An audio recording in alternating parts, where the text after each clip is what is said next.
ভাগ্যের কথা হলে উলুপির ভয় করে। নিজের বলতে তার আছে শুধু অর্জুন, কিন্তু সে অর্জুনের ওপরেও তার ভাগ্য সদয় নয়। ভাগ্য বিরূপতায় উলুপি সদা সন্ত্রস্ত, তার সব ভাবনা অর্জুনকে নিয়ে। অর্জুন গেলে তার আর কি থাকলো? অথচ মনের উদ্বিগ্ন উৎকণ্ঠার কথা কাউকে বলতে পারে না। অর্জুনও দিব্যি ভুলে আছে, কেবল সে ভুলতে পারেনি সেদিনের চিত্রটা। কুরুক্ষেত্রের যুদ্ধের 11 দিনে শিখণ্ডীকে সামনে রেখে ভীষ্মের সঙ্গে যুদ্ধ করছিল অর্জুন। শিখণ্ডী নয়, অর্জুনই তাকে আড়াল করে অপ্রতিরোধ্য ভীষ্মের ওপর তীর বর্ষণ করছিল। অর্জুনের কাপুরুষতায় ভীষ্ম লজ্জিত ও মর্মাহত হয়ে অস্ত্র ত্যাগ করল, কিন্তু অর্জুন ক্ষান্ত হলো না তাতে। এ হলো তার রণকৌশল। যুদ্ধে জেতাটাই মুখ্য কথা, অর্জুনের জেতার মধ্যে গৌরব ছিল না। তাই পিতামহ ভীষ্মের জননী গঙ্গা পুত্রের নিহত সংবাদে উন্মাদিনী হয়ে রণক্ষেত্রে দৌড়ে গেল। নিহত মৃতদের মধ্যে কোথাও পুত্রকে খুঁজে না পেয়ে শোকসন্তপ্তা জননী অর্জুনের উদ্দেশ্যে বলল, শোনো অর্জুন, অন্যায় অধর্ম যুদ্ধে যেভাবে আমার পুত্র দেবব্রতকে হত্যা করলে, তার মধ্যে কোনো ন্যায় নীতি ছিল না। তাই তোমাকে আমি অভিশাপ দিচ্ছি, তুমি নরকগতি প্রাপ্ত হবে। পুত্রতুল্য অর্জুনের নিক্ষিপ্ত বাণের আঘাতে পিতামহ ভীষ্মের অন্তর কতখানি বিদ্ধ করেছিল তা বোঝার জন্য পুত্র বভ্রুবাহনের নিক্ষিপ্ত সররাশির আঘাত সহ্য করে একদিন তোমাকেও তার প্রায়শ্চিত্ত করতে হবে। সে কথা জানতে পেরে উলুপি স্বামীর হিত কামনায় গঙ্গা পুজো করল। তার পুজোয় সন্তুষ্ট হয়ে দেবী তাকে বর দিলেন। তার অভিশাপ ফিরিয়ে নিয়ে বললেন, তুমি সঞ্জীবন মণিস্পর্শে পুনর্জীবন লাভ করবে। প্রায়শ্চিত্তের সেই পর্ব সমাপ্ত না হওয়া পর্যন্ত উলুপির শান্তি নেই, কোথাও গিয়ে শান্তি পায় না। মুখে মণিপুর ছেড়ে নাগরাজ্যে ফিরে যাওয়ার কথা বললেও পা ওঠেনি তার। মণিপুরে থাকার অন্যতম আকর্ষণ হল অর্জুনের দর্শন লাভ। অভিশাপ যদি সত্যি হয়, তাহলে অর্জুনকে মণিপুরে একবার আসতে হবে। সেদিন হৃদয় উজাড় করে তার ভালোবাসার রক্তপদ্ম ফোটাবে তার বুকের ওপর।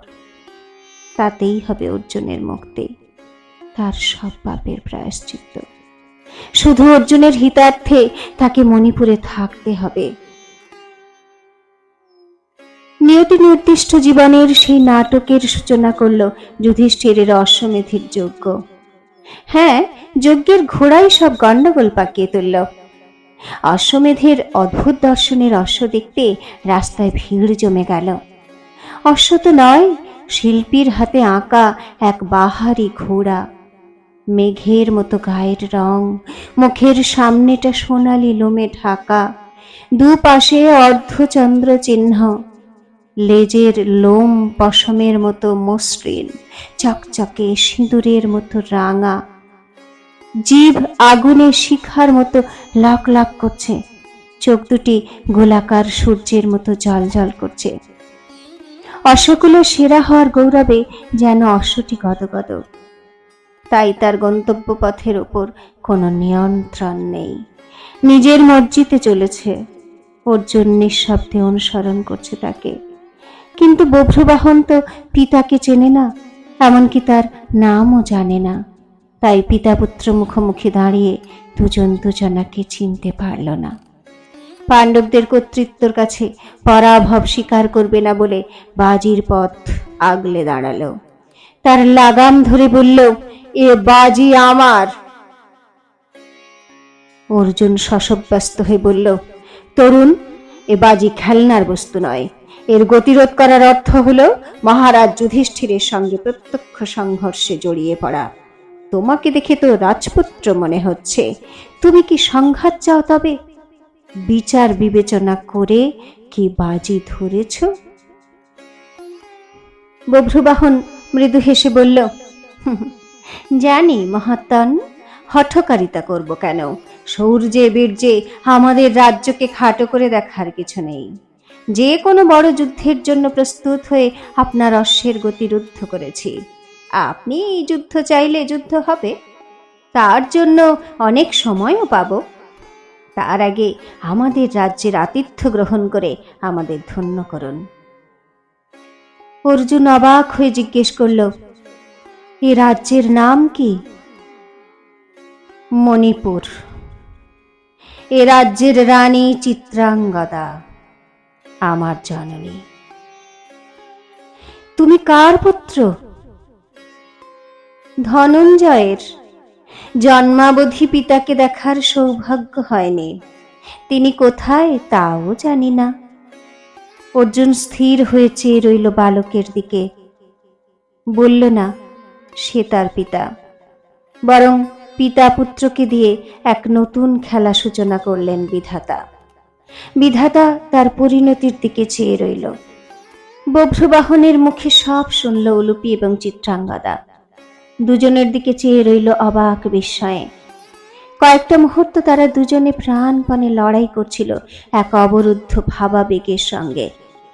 তারপর চিত্রাঙ্গদা বলল, উনিই তোমার পিতা অর্জুন। চমকানো বিস্ময় বলল, পিতা? উলুপি বলল, হ্যাঁ পুত্র, বাজি ধরে কোনো অন্যায় করনি। ভালোই হলো, পিতা পুত্রের সংগ্রাম হবে। ঘরে ঘরে এ সংঘর্ষ তো পিতা পুত্রের প্রতি মুহূর্তে লেগেই থাকে। এ নতুন কিছু নয়, তবে অভিনব। অস্ত্রে অস্ত্রে ঝংকার তুলে দুজনে মাতবে তুমুল লড়াইয়ে। কেউ কাউকে ক্ষমা করবে না। আমৃত্যু লড়াইয়ের মধ্যে শেষ হবে এ সংগ্রাম। তুমি কি করবে বৎস? এ তোমাদের পিতা পুত্রের নিয়তি। নিয়তির এই বিধানকে ফাঁকি দেবে কোন মন্ত্র বলে? বভ্রবাহন হাঁ করে চেয়ে থাকল। উলুপিকে তার ভীষণ নিষ্ঠুর এবং নির্দয় মনে হলো। বড় অচেনা লাগলো তাকে। দু চোখের কোণ তার জলে ভরে গেল। মনে চাপা অসন্তোষ নিয়ে প্রশ্ন করল, বড়মা, তুমি তো নির্দয় ছিলে না কোনোদিন। অর্জুন যেমন আমার পিতা, তোমারও স্বামী তিনি। অভিমানবশত তার প্রতি এত নির্দয় হতে তোমার কষ্ট হচ্ছে না? হচ্ছে বই কি বাবা, ভীষণ কষ্ট হচ্ছে, বুক ফেটে যাচ্ছে। তবু সন্তানের সুখের কথা ভেবে আমাকে তা সহ্য করতে হবে। সন্তান একটা বিরচিত কর্ম করেছে, হয়তো না জেনেই করেছে, কিন্তু তাকে সকলের চোখে ছোট করব কি করে? এখন তো বাজি ছেড়ে দিয়ে সন্ধি করতে বলতে পারি না। উনি যদি অর্জুন না হয়ে অন্য কেউ হতেন, তাহলে সন্ধির কোনো কথাই হতো না, যুদ্ধ হতোই। শুধু পিতা বলেই তার কাছে পরাভব মেনে নেবে? পুত্রের এত বড় অসম্মান দেখার আগে আমার চোখ দুটো অন্ধ হয়ে যায় না কেন? বড়মা, বড়মা, পুত্র, তোমার গৌরবে গৌরবান্বিত হওয়ার জননী শোক অন্যরকম। তাই আমি চাই এ যুদ্ধ হোক। শুধু পিতা বলেই বাজি ছেড়ে দিয়ে হার মেনে নেবে কেন? পিতা হলেও নয়, এ হলো নীতির লড়াই, আদর্শের লড়াই। এ লড়াই বড় সর্বনেশে। বাজির ওপর অধিকার ত্যাগ করা মানে পরাভব মেনে নেওয়া অগৌরবের। এই আত্মগ্লানিতে তুষের আগুনের মতো তোমার বুকের ভেতরটা ধিকি ধিকি করে জ্বলবে অহরহ। তোমার সেই কষ্ট মা হয়ে দেখতে পারবো না। বড়মা, বড়মা, অভিমানে তোমার দৃষ্টি অন্ধ। পিতার কাছে পুত্রের হার জিতের কিছু থাকে না। পুত্রের আত্মসমর্পণের মধ্যে কোনো লজ্জা, কোনো অগৌরব নেই, বরং আত্মত্যাগের এক মহৎ বোধে ভরে ওঠে অন্তঃকরণ। ছি পুত্র, ছি! তুমি না ক্ষত্রিয়? ক্ষত্রিয়ের অন্তরে ভয় বলে কিছু নেই। অর্জুনের পুত্র তুমি, তোমার এই দুর্বলতা মানায় না। হার হারই, যেভাবে হোক। হার শিকারের মধ্যে কোনো শ্রেষ্ঠত্ব কিংবা মহিমা নেই। হেরে যাওয়াটা ভীষণ লজ্জার, ভীষণ অসম্মানের। বিনা যুদ্ধে একটা বিশেষ ভাবাবেগের কাছে অসহায়ের মতো হেরে যাওয়ার মতো যন্ত্রণা আর কিছু নেই। সময় থাকতে তোমার সংকল্প ত্যাগ করো। বভ্রবাহন উলুপির এহেন অদ্ভুত হিংস্র আচরণের অর্থ বুঝতে পারে না। ফ্যাল ফ্যাল করে তাকিয়ে থাকে। পিতার কাছে পুত্রের আত্মসমর্পণের মধ্যে অন্যায়টা কোথায়? তিনিও অর্জুন জায়া নিজ পুত্রকে অর্জুনের নির্দেশে কুরুক্ষেত্রের মহাসমরে পাঠিয়েছিলেন। তাহলে সপত্নী পুত্রের বেলায় তিনি এত অর্জুন বিদ্বেষী হলেন কেন? তবে কি শোকসন্তপ্ত জননীর প্রচ্ছন্ন আক্রোশ প্রতিহিংসার রূপ ধরে পিতা পুত্রের সম্পর্ককে ছোবল দিতে উদ্যত? কিন্তু জননী চিত্রাঙ্গদাও আশ্চর্য রকম ভাবে নীরব। উদ্ভূত পরিস্থিতিটা তার কাছে ভীষণ রহস্যময় বোধ হল। মহাবীর গান্ডীবধারী অর্জুন তার পিতা, কিন্তু মণিপুরে প্রিয় পত্নী চিত্রাঙ্গদার সন্দর্শনে আসেননি তিনি, কিংবা পুত্রের মুখচন্দ্র দর্শনেও না। তিনি এসেছেন মহারাজ যুধিষ্ঠিরের অশ্বমেধ যজ্ঞের ঘোড়ার একজন তত্ত্বাবধায়ক হয়ে। কেউ যদি অশ্বের পথরোধ করে তাহলে অর্জুন যুদ্ধ করে, গায়ের জোর খাটিয়ে সে রাজ্যের উপর হস্তিনাপুরের দখল প্রতিষ্ঠা করবে।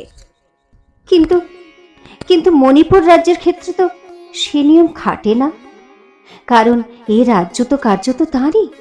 মণিপুর রানী চিত্রাঙ্গদা তো তাঁর মহিষী। অশ্বমেধের অশ্ব নিয়ে এ রাজ্যে তার প্রবেশের কোনো প্রয়োজন ছিল না, তবু অর্জুন তা করল।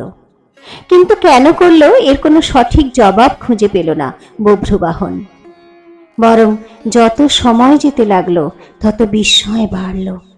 এ রাজ্যের নাম মণিপুর জেনেও দেশের রানীর সম্পর্কে তার কৌতূহল ছিল না, এমনকি কোনো আবেগও প্রকাশ পেল না। হয়তো সেজন্য জননী চিত্রাঙ্গদা তার সম্পর্কে এত মৌন, শান্ত এবং নির্বিকার। অর্জুনের আগমনের পেছনে গভীর এক রহস্য লুকোনো, এবং সে রহস্যের কথা শুধু বড় মাই জানে। তাহলে মা হয়ে পুত্রকে পিতার বিরুদ্ধে উত্তেজিত করছে কেন? পত্নী হয়ে স্বামী হন্তা হতে চান কেন? অথচ একদিন তো স্বেচ্ছায় বিয়ে করেছিলেন অর্জুন অনুরাগিনী হয়ে। স্বামীর প্রতি রয়েছে তার হৃদয় উজাড় করা ভালোবাসা। সব সব কেমন গণ্ডগোল হয়ে যায় বভ্রবাহনের।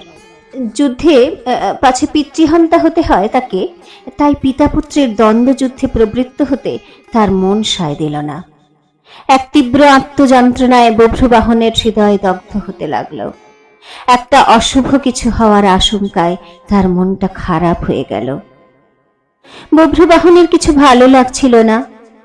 মনের মধ্যে একটা ঝড় নিয়ে অর্জুনের সঙ্গে সাক্ষাৎ করতে যাবে ভাবল, কিন্তু সংকোচ, সংশয়, ভয়, দ্বিধা তার পিছু ছাড়ল না। 2 কদম এগোয় তো 3 কদম পিছোয়। হঠাৎই মনে হলো এ তো জননী চিত্রাঙ্গদার রাজ্য।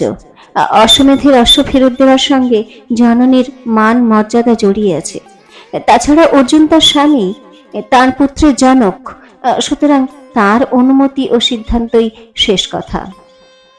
সব শুনে চিত্রাঙ্গদা হতভম্ব হলো। উলুপি এত বড় একটা কাণ্ড করলো আর সে কিছুই জানল না। চিত্রাঙ্গদার অভিমান হলো উলুপির ওপর, তার রাজ অহমিকায় আহত হলো। তবু তার বিবেক তাকে ভাবতে বলল। উলুপির উদ্দেশ্য স্পষ্ট নয়, তাই একটা ধন্ধে পড়ল চিত্রাঙ্গদা। ক্রোধের বশে পুত্রের সামনেই উলুপিকে তীব্র তীক্ষ্ণ বাক্যবাণে ভর্ৎসনা করল। বলল, এ তোমার কেমন আচরণ? মা হয়ে পিতার বিরুদ্ধে পুত্রকে উত্তেজিত করতে পারলে? এতদিন পরে মনে হলো স্বপত্নীগত ঈর্ষা বিদ্বেষ থেকে তুমি মুক্ত নও। পিতার বিরুদ্ধে পুত্রকে উত্তেজিত করে তুমি শত্রুতাই করেছ। ধিক ধিক তোমাকে। চুপ করে শুনল উলুপি। চিত্রাঙ্গদার তিরস্কার ভৎসনা সবই তার প্রাপ্য, তাই প্রতিবাদ করল না। তার নীরবতা চিত্রাঙ্গদার ক্রোধ বাড়িয়ে তুলল। বলল, উলুপি, বীর ধনঞ্জয় তোমার স্বামী, তোমার পুত্রের জনক। নিজ পুত্রকে হারিয়ে তুমি প্রতিশোধে উন্মাদ হয়েছ, তাই সতীন পুত্রকে দিয়ে তুমি তোমার সন্তান হারানোর প্রতিশোধ নিতে চাও। মা হয়ে পুত্রকে পিতৃহত্যায় উত্তেজিত করছো। তুমি যে এতটা নীচ ভাবিনি কোনোদিন। তুমি জানো অর্জুন পুত্রদের হারিয়ে সর্বশান্ত হয়েছে। বভ্রুবাহন ছাড়া তার কোনো পুত্র জীবিত নেই। তবু তাকে পিতার কাছ থেকে কেড়ে নিয়ে মায়ের কোল শূন্য করতে তোমার একটুও কষ্ট হলো না? ছি উলুপি, ছি! নিজেকে তুমি অত হৃদয়হীন করতে পারলে? উলুপি তবু নীরব। চিত্রাঙ্গদা ধৈর্যচ্যুত হয়ে বভ্রুবাহনকে বলল, পুত্র, অর্জুনের অশ্বমেধের ঘোড়া ফিরিয়ে দাও। নব নব দুঃখ ছাড়া এই অশ্ব আমাদের কিছুই দিতে পারে না। পিতার শরণাগত হলে তিনি নিশ্চয়ই ক্ষমা করবেন তোমায়। উলুপি নির্বাক। বভ্রুবাহন চলে গেলে বলল, তোমার কাছে অপরাধ বা অন্যায় স্বীকার করার মতো কিছু করিনি। একদিন টের পাবে স্বামীর মঙ্গলের কথা ভেবেই আমাকে এই নাটক করতে হয়েছিল। ও তুমি বুঝবে না, শুধু অর্জুনের কথা ভেবে পুত্রকে পিতৃহত্যায় প্ররোচিত করেছি। আর এটাই অর্জুনের মোক্ষ লাভের পথ। অর্জুনকে ভালোবেসে আমাকে যে কাজ করতে হলো, তার জন্য সকলে আমাকে ভুল বুঝবে, দোষ দেবে, এ আমি জানতাম। তাই তোমার তিরস্কার ভৎসনা পুত্রের প্রত্যাখ্যানে আমার মন ক্ষুব্ধ হয়নি, বরং মনে হচ্ছে নিয়তি নির্মিত পথে আমি ঠিকভাবে চলেছি। অপরাহ্নে মুখ আঁধার করে ফিরল বভ্রুবাহন। উলুপির পদপ্রান্তে আছড়ে পড়ে বলল, বড়মা, ভুল করেছি। তোমার কথা না শোনার উচিত শাস্তি পেয়েছি। বোধ হয় মা নয়, তুমি মহাবীর ধনঞ্জয়ের মনের মানচিত্রটা ভালো করে চেনো। তোমার আশঙ্কার উদ্বেগ সত্য হয়েছে। পিতা প্রত্যাখ্যান করেছেন আমায়। কটু ভাষণে আমার ভাবাবেগকে, আমার আত্মমর্যাদাকে ক্ষতবিক্ষত করেছেন। উলুপি নীরব। প্রস্তরীভূত প্রায় উলুপিকে দেখে বভ্রুবাহনের নিজেকে খুব অপরাধী মনে হলো। স্বগতোক্তি করে বলল, কি আশ্চর্য! মা কত কম জানে, কম বোঝে অর্জুনকে, অথচ তুমি কত গভীর করে মনের মধ্যে জেনেছ তাকে। তোমার চেনার মধ্যে, জানার মধ্যে কোনো ভুল ছিল না। তাই তোমার সৎ উপদেশকে অবিশ্বাস করা ভুল হয়েছে। নিজের দোষ ক্ষমা করতে পারছি না। তুমি আমায় ক্ষমা করে দাও বড়মা। উলুপি নীরবে তাকে বুকে টেনে নিয়ে বলল, তুমি কোনো দোষ করনি। নিয়তির চক্রে তুমি আমি বন্দী, এক অসহায় ক্রীড়নক। এটাই আমাদের ভবিতব্য। অবাক মুগ্ধতা নিয়ে বভ্রুবাহন দেখতে লাগলো উলুপিকে। আহত অভিমানে তার কণ্ঠস্বর সহসা রুদ্ধ হয়ে গেল।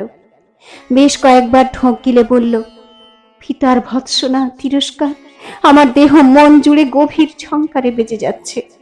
আমার বুকের হাড় ঘুরিয়ে যাচ্ছে। জীবনে এত অপমানিত হইনি কখনো। তবু বহু অপমান সহ্য করে বললাম, খান্ডিবধারী ধনঞ্জয়ের পুত্র আমি, মণিপুর নিবাসী বভ্রুবাহন। পিতা পুত্রের পরিচয় নেই বলে ভ্রমবশত অশ্বমেধের ঘোড়ার গতিরুদ্ধ করে অকারণে আপনাকে বিব্রত করেছি। দয়া করে আমায় ক্ষমা করে দিন। পিতা পুত্রের প্রথম দর্শন, মধুর কুশল বার্তা বিনিময়ের বদলে অস্ত্রে অস্ত্রে তুমুল ঝংকার তুলে দুজন ভীষণ সংগ্রামে মেতে উঠুক, এ আমি চাই না। তাই পিতার কাছে সব দোষ স্বীকার করে ক্ষমা চেয়ে নিচ্ছি। বাজি ধরে যে অপরাধ করেছি তার জন্য আমায় শাস্তি দিন।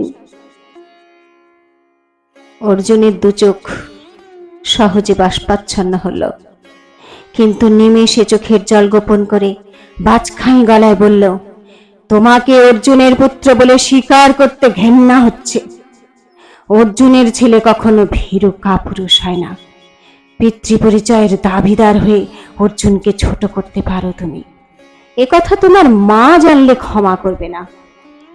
কটু ভৎসনা ও তিরস্কারে বভ্রবাহনের মাথা হেঁট হয়ে গেল। অপমানে তার মুখখানা তেতে উঠল। বভ্রবাহন বুঝতে পারল না এর মধ্যে অপমানটা কোথায়। পিতা পুত্রের দেখা সাক্ষাৎ না থাকায় কোনো সম্পর্ক গড়ে ওঠেনি, তাই এভাবে তাকে হেনস্থা হতে হলো। এমন ঘটনা হওয়ার কথা ভেবে বড় মা তাকে বাজি ফেরত দিতে নিষেধ করেছিল। অর্জুনের শরণাগত হওয়ার চেয়ে যুদ্ধে আহ্বান করাই ছিল তাদের উভয়ের কাছে বেশি সম্মানজনক। তার কথা না শোনার জন্যই এই শাস্তি পেতে হলো তাকে। বভ্রবাহনকে চুপ করে থাকতে দেখে অর্জুন পুনরায় বলল, পুত্রের মুখ দেখব বলে আসেনি, মহিষী চিত্রাঙ্গদাকেও দেখতে আসেনি। আমি বেরিয়েছি দিগ্বিজয়ের ঘোড়া নিয়ে, যুদ্ধার্থী হয়েই মাটিতে পা রেখেছি। প্রত্যাশা ছিল রণংদেহী মূর্তিতে বীরের মতো তুমি আমাকে রণে আহ্বান করবে, কিন্তু তা না করে প্রাণ ভয়ে এসেছ প্রাণ ভিক্ষা চাইতে। ধিক তোমাকে! পিতার পরিচয় নয়, নিজের পরিচয়ে নিজেকে তৈরি করো। মাথা হেঁট করে প্রাসাদে ফিরল বভ্রবাহন। নিজের ওপরে ঘৃণা হচ্ছিল। চিরকাল ছোট্ট একটা গণ্ডির মধ্যে সুখে কাটিয়েছে, নিজস্ব জগতেই তার বাস। বাইরে একটা অচেনা পৃথিবী আছে, সেখানে আছে অচেনা অদ্ভুত চরিত্রের কিছু লোকজন। তাদের ভালো চেনে না বভ্রবাহন, তাই অর্জুনের তিরস্কার ভৎসনা তার কানের ভিতর গরম শীষে ঢেলে দিতে লাগলো। যে ক্ষত্রিয় হয়েও যুদ্ধে পরাণমুখ, তার তো বেঁচে থাকারই অধিকার ছিল না। তুমি একজন নারীর অধম, অর্জুনের পুত্র হওয়ার কোনো যোগ্যতাই তোমার নেই। পাণ্ডব বংশের কুলাঙ্গার তুমি। উলুপি শান্তভাবে বলল, মন খারাপ করো না পুত্র।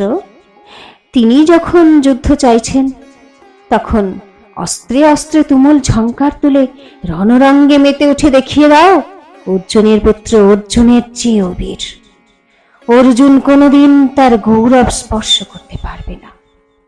জননী হয়ে আমি বলছি, এ যুদ্ধে তুমি জয়ী হবে, তাহলেই তিনি সবচেয়ে বেশি খুশি হবেন। বভ্রবাহনের কেমন বিভ্রান্ত লাগছিল। তার সুরুচি সূক্ষ্ম অনুভূতিময় জীবনে এ কোনো অহমিকা দৈত্যের মতো প্রবেশ করে তার গৌরব তৃপ্তি হরণ করল।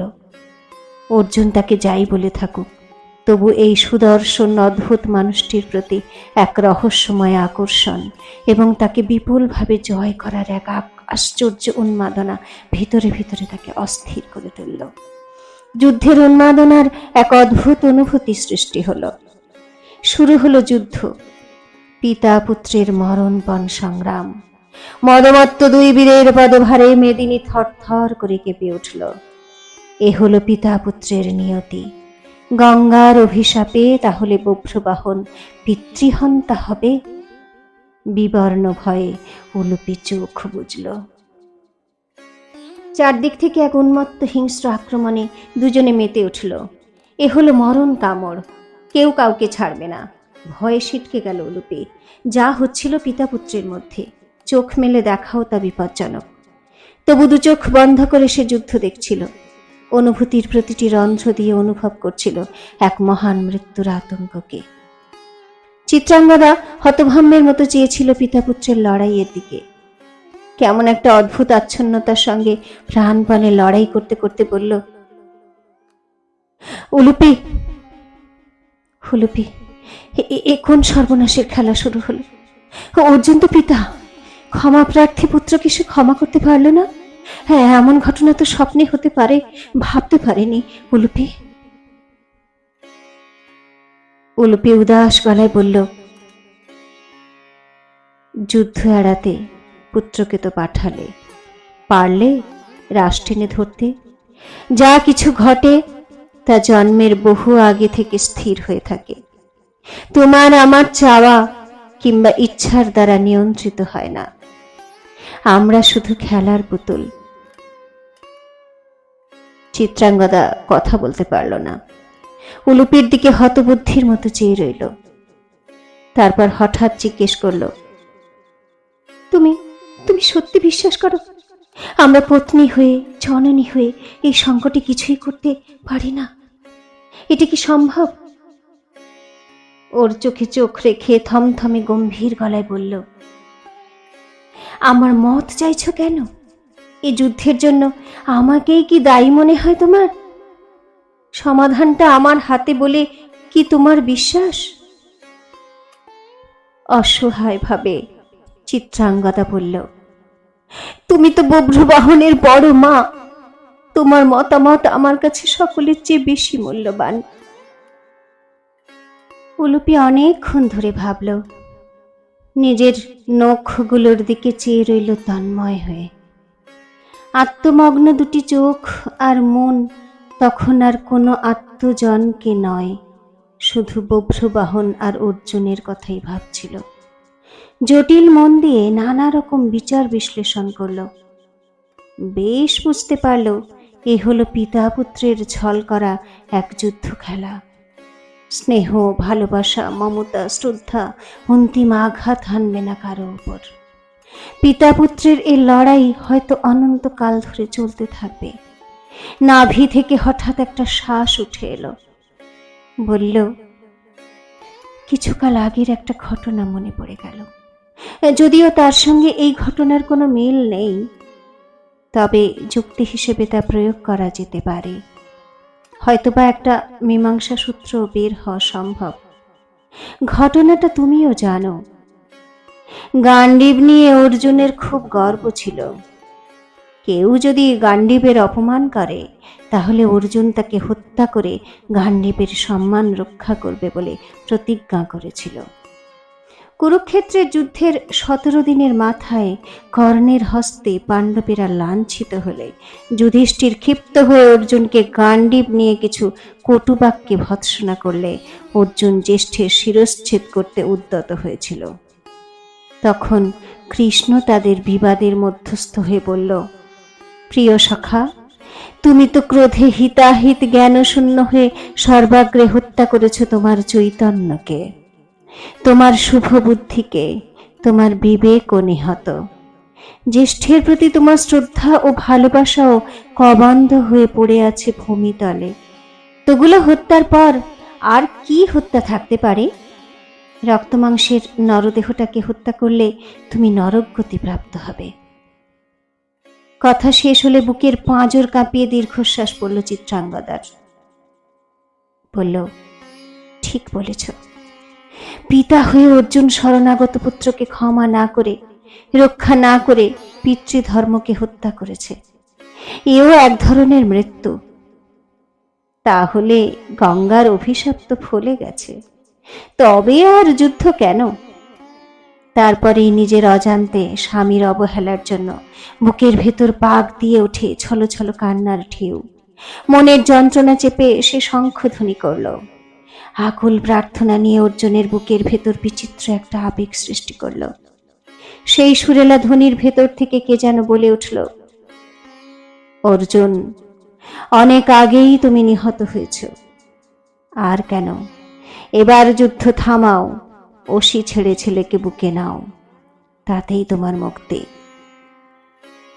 বিকেলের অস্তগামী সূর্যের হলুদ রোদ পুণ্যের আলোর মতো ঝরে পড়ল অর্জুনের মুখে, আর তাতেই তার মনটা প্রসন্ন ও উদার হয়ে গেল। অর্জুন সেই প্রথম দেখল প্রবল পরাক্রান্ত পুত্র বভ্রবাহনের ক্রুদ্ধ মূর্তির আড়ালে শ্রদ্ধাবনত এক পিতৃপ্রাণ পুত্র কি অদ্ভুত মায়াবী চোখ মেলে তাকিয়ে আছে। তার পাথরের মতো শরীরটার দিকে নির্বিকার তাকিয়ে থাকতে থাকতে চাপা হাসির আলোয় উজ্জ্বল হয়ে উঠল তার মুখখানা। হঠাৎই তার বুকের মধ্যে কি যেন সব গলে পড়ল, আর তাতেই তার গলার স্বরটা কেমন করুণ আর মায়াবী হয়ে উঠল।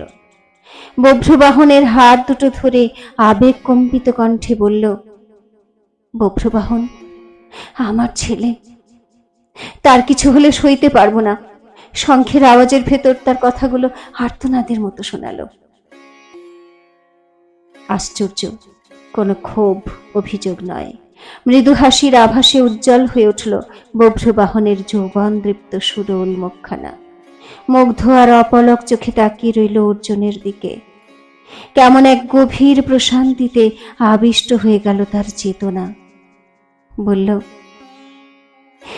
তোমায় ক্ষমা না করে ভুল করেছি। চোখের জল আর খুশির আলো ছায়ায় অন্ধ হয়ে গেল যেন তার দৃষ্টি। লুব্ধ দুটি হাত বাড়িয়ে দুজন দুজনকে আলিঙ্গন করল। তীব্র আবেশে চোখ দুটো বুজে গেল অলুপের। তার সমস্ত চেতনার ভেতর নেমে এলো বিহবলতা। বিড়বিড় করে বলল, এই হলো সঞ্জীবন মনে, এ আর কোথাও নেই। আছে মানুষের হৃদয়ের ভেতর লুকোনো। মানুষ চাইলেই তার জ্যোতির পরশে ফুরিয়ে যাওয়া জীবনকে নবীকৃত করতে পারে, নতুন করে বেঁচে উঠতে পারে।